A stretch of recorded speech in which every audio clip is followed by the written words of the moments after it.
What's up, everybody? Welcome back to the channel. Hopefully you're all having a very blessed and wonderful day.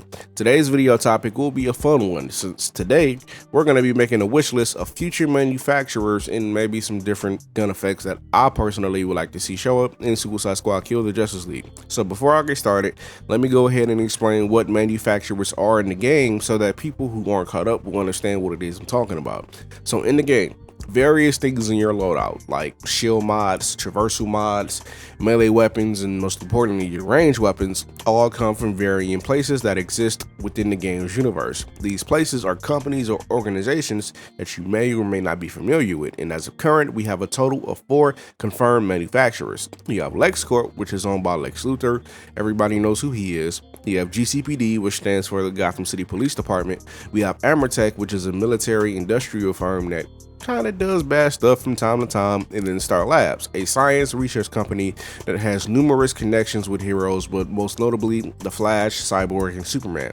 Now, this system is similar to how Borderlands treats their own manufacturers, in the sense of the manufacturers are the source of all offensive and defensive equipment that you will obtain in the game, and each company has different attributes for their weapons. So over in Borderlands, for example, the Jacobs brand, they offer very high damage but low fire rate and reload speed. Iridian offers unlimited ammunition, but it has a slow recharge rate. TDR, which is my favorite manufacturer, as I've said before in previous videos, they have a very high reload speed with a reduction in damage and accuracy. But you can also turn the guns into various things like a grenade or a sentry turret or just anything else that might come with the gun, simply just by throwing it at an enemy whenever you're done shooting with it and it runs out of ammo. Now, in Suicide Squad, however, right, we only got examples for 2 of the manufacturers in game as of current. LexCorp has pretty much calculated recoil and spread patterns, so I would say think along the lines of something like burst rifles or maybe semi-auto rifles. And then Amertech deals with a very fast fire rate, a high ammo count, and a high damage output. Think like an auto shotgun, for example. Now, the weapons that I'm naming aren't the weapons that they specifically make, it's just those are some of the best examples I can give in terms of what kind of feel can you come to expect from those companies with the various weapons that they make. Now, before I go ahead and get into the wish list, I gotta explain this because it's very important. Now, I found it weird that Star Labs was chosen as a manufacturer because they don't normally mess with weapons. It's usually things like metahuman research, diseases, AI, robotics, and other various things. I actually did some digging, and in the comics, there's a branch of Star Labs that deals with creating weapons, and there's only one branch that deals in creating weapons. I want you to guess where it is. I'll give you a second. Okay, that second is up. If you guessed Gotham, then you were right. Now, the reason why this is important is because even if a company isn't known for really making weapons like that, if they ever did at some point, or if Rocksteady can, come up with a good enough reason because it is their universe, they can do what they want, that opens up the door for a lot of new manufacturers to be added in. So the first company that I have here on the list is Cord Industries, the company owned by the second Blue Beetle. So we know that Ted Cord already exists within the Arkhamverse, since there is a Cord Industries logo, a giant, sign right next to GCPD in Arkham Knight. Now, Ted's company deals with creating new tech meant to help better the lives of people in whatever way that, he can think of, and part of him offering to help the next Blue Beetle, which is Jaime Reyes, helping him with his scarab. He wanted to figure out how to use the scarab to better help other people. Now, I wouldn't mind seeing just what kind of tech Cord could bring to the game. I had an idea for his company, maybe producing smart weapons where all you would have to do is just shoot and the guns aim for you, like a smart gun, kind of like Caboose from Red versus Blue, if anybody's ever watched that. Its signature detected. Did that gun just fucking talk? Firing main cannon. It's just a thought, a random thought. I'm gonna be honest. I'm probably not gonna do this for all of them because it was very hard, like trying to give every company on here like a certain weapons effect, when honestly they could be given anything in retrospect. But I pretty much just did that one for fun. Also because I like the Blue Beetle characters.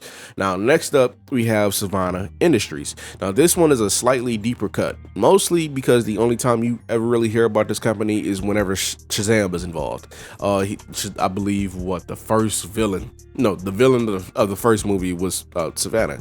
Now the owner is a man called Thaddeus Savannah Sr., Shazam's arch nemesis from way back when he still went by the name of Captain Marvel, who funny enough is responsible for the rebirth of Black Adam in his old origin. Now Savannah Industries is a company that we've already seen in the Arkhamverse before, in Suicide Squad to be exact, because when I was doing some research I remember seeing this name somewhere and it wasn't from the movie. I went back to look and boom, it's right there in the first Insider episode. It's the building that Deadshot is fighting not only on top of, but we also see him climb the building as well. Now, Savannah's company usually deals with technology, research, and development, but again, like I stated before with the whole Star Labs thing, there's no reason to say in the Arkhamverse they couldn't also work on weapons. Plus, it would be nice if Savannah was here, because there does definitely seem to be some kind of a beef between him and Luthor in the comics due to, being rival companies and whatnot. Now, the third company that I have here would be Queen Industries, owned by another billionaire with a very troubled past, Oliver Queen, aka Green Arrow. Now, with multiple clues that point to him existing within the Arkhamverse, one of them being Goon Chatter, where the thugs mention that there are others like Batman in Metropolis, Bloodhaven, Central City, and Star City. Star City is home to Green Arrow. Now, for Oliver Queen being around and not Green Arrow, one of the Joker infected people, I believe her name was Christina Bell, she was on the board of directors, and Jack Ryder also stated that in the game, after you save him from what side mission was, I believe it was the Deacon Blackfire side mission, after you save him, he lets you know that he's writing up an expose on Oliver Queen, calling him a sharpshooter.